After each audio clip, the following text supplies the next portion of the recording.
qu'il faut savoir, c'est qu'aujourd'hui en Guinée, le poisson est une denrée de première nécessité et qui joue un rôle important dans la sécurité alimentaire et nutritionnelle de nos populations. Aujourd'hui, tout le monde consomme le poisson. Tout le monde a accès au poisson. Mais ces dernières années, avec le changement climatique, le poisson se raréfie dans toutes les zones ici. Ce n'est pas uniquement en Guinée. Ça, c'est un fait qui est connu. Peut-être, vous lisez, vous suivez un peu les journaux. Aujourd'hui, les poissons se raréfient dans toutes les zones maritimes. Et aujourd'hui, l'augmentation de la démographie fait que ça devient de plus en plus rare. La population de Conakry, parce que c'est essentiellement les gens sont ici, on a plus de 3 millions d'habitants. La population de Conakry, de l'intérieur du pays, il y a 10 ans, n'est pas la même qu'aujourd'hui. Et en Guinée, le marché est approvisionné à travers la pêche artisanale, à travers la pêche industrielle et à travers les importations. Mais ce qu'il faut savoir, c'est que c'est la pêche artisanale qui nourrit essentiellement la population. Mais les pêcheurs artisans n'ont pas d'accompagnement. La pêche a été libéralisée en Guinée depuis 1990. C'est une activité qui est menée par les privés essentiellement. Donc, même les pêcheurs artisans, c'est rare de trouver aujourd'hui les Guinéens à 100% qui font de la pêche artisanale.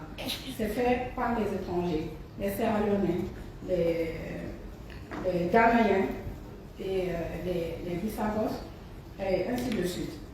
Et aussi, pour la pêche industrielle, c'est les navires de pêche industrielle, nous n'avons pas de navires. Contrairement à d'autres pays de la sous-région qui ont quand même réussi à constituer une flotte nationale. C'est ce problème qu'on a. Mais nous, ce qu'on a fait, ce que nous sommes en train de faire pour régler un peu ce problème, c'est d'exiger les obligations de débarquement de poissons. Bien que ce soit une activité pour le secteur privé, mais puisque l'État a un droit de regard, nous sommes là pour réglementer, nous mettons en place des obligations de débarquement pour tous les navires qui sont détenteurs de licences chez nous. Et les embarcations de pêche artisanale également, nous avons un droit de regard puisqu'il y a des statistiques qui sont remontées. Et les impôts, nous les contrôlons aussi un peu. Donc, aujourd'hui, sur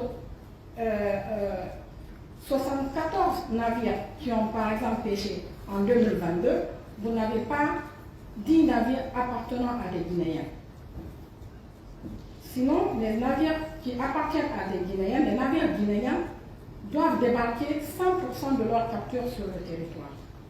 Les navires étrangers, puisqu'il faut faire un partenariat avec les étrangers, ils débarquent une partie et l'autre partie est exportée. Donc, 60% sont débarqués pour le marché local et le reste est exporté. Et ce que nous avons fait pour contrôler aussi, ce qui n'était pas le cas avant notre prise de fonction, c'est que les exportations se faisaient, mais il n'y avait aucun contrôle des exportations. On voyait seulement qu'il y avait des exportations qui se faisaient, on dit voilà, c'est des produits qui ne sont pas consommés en Guinée, et ça partait. Nous avons mis en place un contrôle des exportations. Aujourd'hui, en République de Guinée, aucune espèce de poisson ne peut sortir sans que ce soit contrôlé et validé par le département de la pêche. Et aussi, ce qu'il faut signaler, c'est qu'on parle de... Il y a du poisson.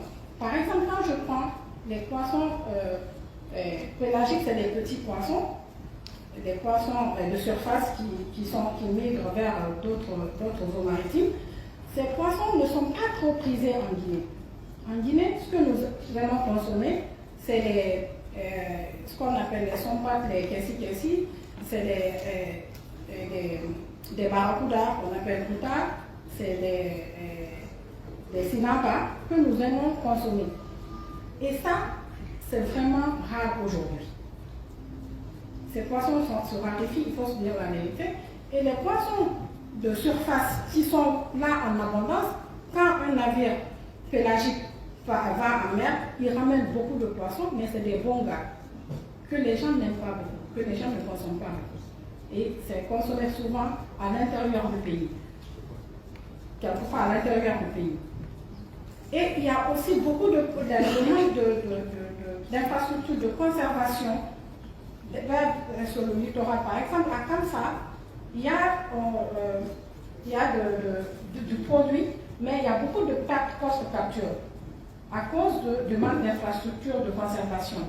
Tout le poisson qui est pêché à Kamsa, je dirais que les 80% sont fumés pour ne pas que les gens perdent. Donc on a constaté tout ça et nous sommes en train de mettre en place des mesures pour que le poisson, pour éviter les pertes post-capture, que les populations puissent consommer du poisson frais, que nos concitoyens azéropolites puissent consommer du poisson de la Guinée. Mais il faut retenir que, premièrement, le poisson se raréfie. Deuxièmement, les espèces prisées en Guinée se font rares. Troisièmement, le réchauffement climatique fait que vraiment les poissons sont en train de migrer vers les zones un peu plus froides et les zones de pêche. Il y a également l'éloignement des zones de pêche. Voilà. Merci.